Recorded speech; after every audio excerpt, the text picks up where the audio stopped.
তুমি বলছো? আপু, হ্যাঁ, তোর যতক্ষণ ইচ্ছে খা, আজ থেকে আমি তোর, তুই যা যা ইচ্ছে করতে পারিস আমার সাথে। আপু তুমি অনেক লক্ষ্মী বলে তার ঠোঁটে একটা আলতো করে চুমু দেই।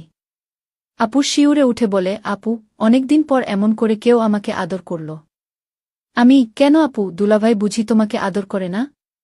আপু, তার সময় কোথায়, সে অনেক রাত করে বাড়ি ফেরে আর খেয়ে ঘুমিয়ে পড়ে আবার সকালে ভোরে উঠে চলে যায়। তার মানে দুলাভাই তোমার সাথে গরম করে না? আপু, করে কিন্তু খুব কম, সপ্তাহে একবার বা 1-5 দিনে একবার, তাও আবার বেশি কিছু করে না, শুধু গরম করে, আদর করে না। আমি আজ থেকে তোমাকে আর চিন্তা করতে হবে না, তোমার এই ভাই আজ থেকে তোমাকে সব রকমের সুখ দেবে। আপু আমাকে জড়িয়ে ধরে বলে, তাই দে ভাই, আমি আজ থেকে সম্পূর্ণ তোর, আমি নিজেকে তোর কাছে সমর্পণ করলাম বলে আপু আমার ঠোঁটে চুমু খায়। আমিও আপুকে জড়িয়ে ধরে তার ঠোঁট দুটো চুষতে শুরু করি, আর সাথে সাথে আপুর ডাসা ডাসা আপেলগুলোকে কচলাতে থাকি। আপু সমান তালে আমাকে সহযোগিতা করছে, সেও আমার ঠোঁট চোষা শুরু করে। আমরা অনেকক্ষণ একে অপরকে জড়িয়ে ধরে ঠোঁট চুষতে থাকি।